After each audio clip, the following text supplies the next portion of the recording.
നിങ്ങളുടെ favourite shows ഇനി ഒരിക്കലും മിസ്സാവില്ല. ഇപ്പോൾ C5 കാണും നിങ്ങളുടെ ഫേവറേറ്റ് ഷോ തികച്ചും സൗജന്യമായി. സഞ്ജുട്ടൻ എന്തേ കാണിക്കുന്നേ? ഒന്ന് വാതിൽ തുറക്ക്. ഇവളിപ്പോ ബഹളുണ്ടാക്കി ആളെ കൂട്ടും.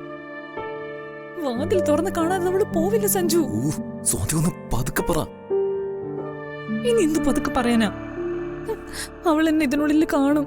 സഞ്ജുട്ട ഒന്ന് വാതിൽ തുറക്ക്. സഞ്ജുട്ട. എന്താ മോളെ? സഞ്ജുട്ടൻ വാതിൽ തുറക്കുന്നില്ലമ്മേ. അമ്മ വന്നു തോന്നുന്നു. സഞ്ജുട്ടന് എന്തോ പറ്റിയിട്ടുണ്ട്. അതിന് നീ ഇങ്ങനെ ഉച്ച വെക്കേണ്ട കാര്യമൊന്നുമില്ല. അവൻ വെളുപ്പിനെയാവോ ഇറങ്ങിയിട്ടുണ്ടാവുക. നേരെ നന്നായി വെളുത്തിട്ടേ ഉണരൂ. അമ്മേ, പക്ഷെ വിളി കേൾക്കുന്നില്ല. ഉറങ്ങുന്നയാളെ എങ്ങനെ വിളി കേൾക്കാനാ? ഇതവന്റെ പതിവാ. അവനെ ഒച്ച കേട്ട് ഉണർന്നാ പിന്നെ അത് മതി. ഞങ്ങൾ ആരും അവനെ ഈ നേരത്തെ ഉണർത്താൻ വരില്ല. മോള് വാ, അരമണിക്കൂർ കൂടി കഴിയുമ്പോ അവൻ ഉണർന്നോളും. അയ്യോ, വാ മോളെ, വാ.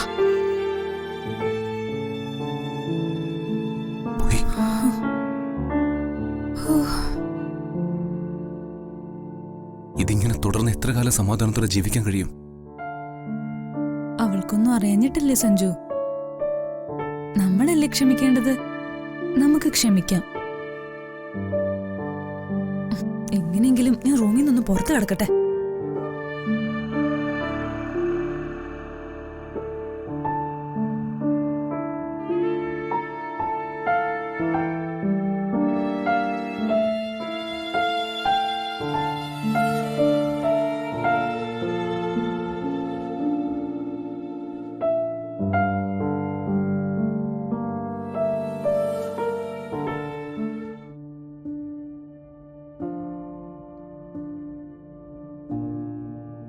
എനിക്കങ്ങോട്ട് വിശ്വസിക്കാനാവുന്നില്ല.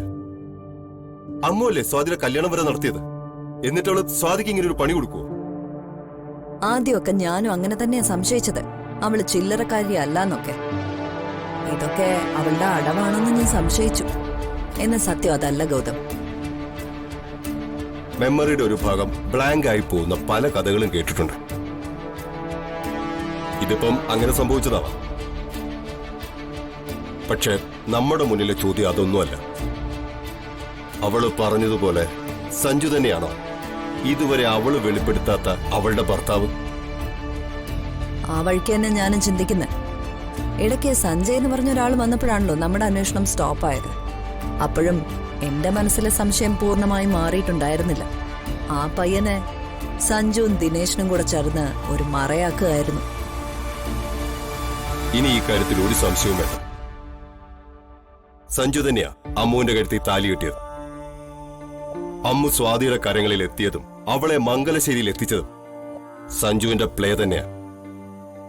ഇത്രയും കാലം അവൻ എല്ലാരെയും സമൃദ്ധമായിട്ട് പറ്റിക്കുകയായിരുന്നു. സ്വാതിയെ വെച്ചായിരുന്നു അവനെല്ലാം ചെയ്തു തുടങ്ങിയത്. അമ്മുവുമായി ഒരു ബന്ധമില്ലായിരുന്നെങ്കിൽ അവൻ ഈ പേക്കൂത്തുകളൊക്കെ സഹിച്ചു നിൽക്കില്ല. ലോകത്ത് ഏത് ചെറുപ്പക്കാരൻ ഇത് സഹിക്കും? അതും താലി കെട്ടിയ പെണ്ണ് കൂടെയുള്ളപ്പോ. അവൾക്ക് നാടും നാട്ടുകാരുമില്ലേ? എന്തുകൊണ്ട് സഞ്ജു അതിനൊന്നും ധൈര്യം കാണിക്കുന്നില്ല? അവൾക്ക് ഓർമ്മ തിരിച്ചു വരാനാ അവൻ ശ്രമങ്ങളൊക്കെ നടത്തുന്നത്.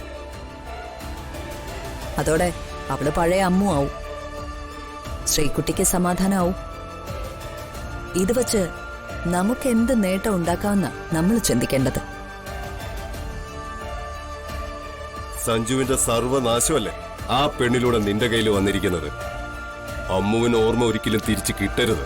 അതിനു വേണ്ടുന്നതെല്ലാം നീ ചെയ്യണം. ഞാനത് ചെയ്യും. നമ്മൾ തമ്മിൽ ചില സ്വരച്ചേർച്ചയില്ലായ്മ വന്നിട്ടുണ്ട്. ഞാനതൊക്കെ മറന്ന ഗൗതത്തെ കാണാൻ വന്നത്.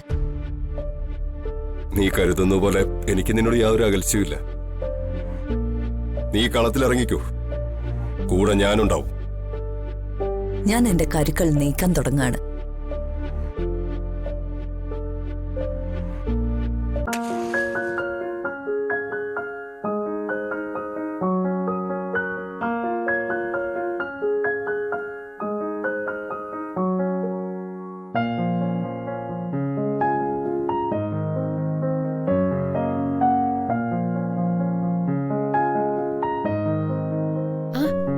ചേച്ചി കൊള്ളാം.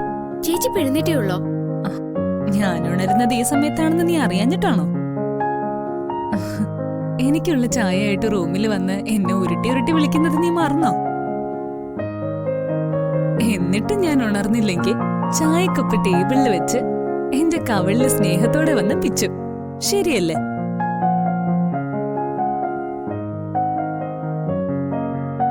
ശരിക്കും അപ്പൊ ഞാൻ ഉണർന്നിട്ടുണ്ടാവും.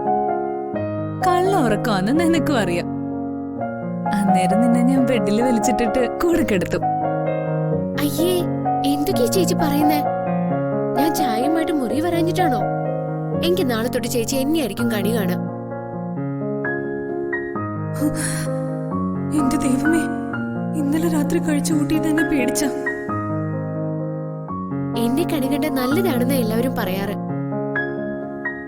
നരേന്ദ്രൻ ചേട്ടന് എന്നും എന്നെ തന്നെ കണി കാണണം, അല്ലെങ്കിൽ നരേന്ദ്രൻ ചേട്ടന് കലി ഇളകും. അത് പേടിച്ച് ചായയുമായിട്ട് ഞാൻ ലച്ചുന്ന് വിളി കേൾക്കാൻ കാത്തു നിൽക്കും. ഉറങ്ങി ഉണരുമ്പോ അവള് പഴയ നിലയിൽ എത്തുമെന്ന് കരുതിയതൊക്കെ തെറ്റി. നീ എനിക്ക് ചായ ആയിട്ടൊന്നും വരണ്ട കേട്ടോ. ഞാൻ താഴെ വന്ന് എടുത്ത് കുടിക്കാറാ പതിവ്. ഒരു വീട്ടിലെ എല്ലാവരുടെയും ഇഷ്ടാനിഷ്ടങ്ങൾ അറിഞ്ഞു ചെയ്യുകയല്ലേ ആ വീട്ടിലെ മരുമോള് ചെയ്യേണ്ടത്. എനിക്കതിലൊന്നും ഒരു മടിയുമില്ല ചേച്ചി. ഞാൻ അങ്ങനെയൊക്കെ ചെയ്താലല്ലേ സഞ്ജുവേട്ടൻ എന്നോട് മതിപ്പുണ്ടാവുള്ളൂ. ലച്ചു എന്റെ ഭാര്യയാണെന്ന് സഞ്ജുവേട്ടൻ അഭിമാനത്തോടെ എല്ലാവരോടും പറയണം. അതാ എന്റെ പ്രാർത്ഥന. ചേച്ചിയുടെ ഭർത്താവ് വിദേശത്തല്ലേ? അവിടെ എന്താ ചെയ്യുന്നേ? എന്റെ ഹസ്ബൻഡ് ഒരു ബിസിനസ്സുകാരനാ. ആ, സഞ്ജുവേട്ടനും ബിസിനസ്സുകാരനാ. ബിസിനസ് എന്നൊക്കെ ഞാൻ കേട്ടിട്ടേ ഉള്ളൂ. ആ, പിന്നെ ചേച്ചി എന്താ ഭർത്താവിന്റെ കൂടെ പോവാത്തെ? ഈ സമയം ചേച്ചി ഭർത്താവിന്റെ കൂടെയല്ലേ കഴിയേണ്ടത്? അതിനുള്ള സാഹചര്യം ഒന്ന് വരണ്ടേ? ആരും പ്രതീക്ഷിക്കാത്ത തടസ്സങ്ങളല്ലേ വന്നിരിക്കുന്നെ. എങ്കിലും ഭർത്താവിന്റെ വീട്ടിലല്ലേ ഭാര്യ നിൽക്കണ്ടേ? ചേച്ചി അച്ഛന്റെ അമ്മയുടെയും കൂടെയോ അല്ല. ഞാൻ ഇവിടെ നിൽക്കുന്നതിൽ നിനക്ക് ബുദ്ധിമുട്ടുണ്ടോ? അയ്യോ, ചേച്ചി അങ്ങനെയൊന്നും പറയല്ലേ. ചേച്ചി ഇവിടെ ഉള്ളത് എനിക്കൊരു കൂട്ടല്ലേ. ഇന്നലെ എന്നെ സഞ്ജുവേട്ടന്റെ മുറിയിലേക്ക് അയക്കാൻ ചേച്ചി മാത്രല്ലേ ഉണ്ടായിരുന്നുള്ളൂ. സഞ്ജു എന്തൊക്കെ പറഞ്ഞു? വിശേഷങ്ങളൊക്കെ കേക്കട്ടെ. അത് പിന്നെ സഞ്ജുവേട്ടന് വേണ്ടി എന്തൊക്കെയോ പൂജകൾ നടക്കുന്നുണ്ട്. അത് കഴിയാതെ ഒരു മുറിയിൽ ഞങ്ങൾ ഉറങ്ങിക്കൂടാ. അമ്മ വന്ന് അമ്മയുടെ മുറിയിലേക്ക് എന്നെ കൊണ്ടുപോയി. നിനക്ക് വിഷമം തോന്നിയില്ലേ? എന്തിന്? സഞ്ജുവേട്ടന് പ്രാണഭീതിയുണ്ട്. അതിനുവേണ്ടിയ പൂജ. പൂജ നടത്താനാ സഞ്ജുവേട്ടൻ ഞങ്ങളുടെ നാട്ടിൽ വന്നത്. അയ്യോ, സംസാരിച്ചിരുന്ന സമയം പോയി. ഞാൻ അടുക്കളയിലേക്ക് ചെല്ലട്ടെ. കാവേരിയപ്പച്ച് മാത്രമേ ഉള്ളൂ അവിടെ. ചേച്ചിക്ക് ചായ ഊണുമുറിയിൽ വെച്ചിട്ടുണ്ട്. നമുക്ക് പിന്നെ കാണാം.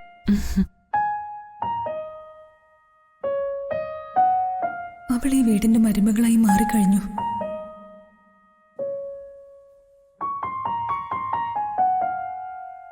ഡൗൺലോഡ് ചെയ്യൂ C5 ആപ്പ്. കാണൂ എല്ലാ എപ്പിസോഡുകളും സൗജന്യമായി.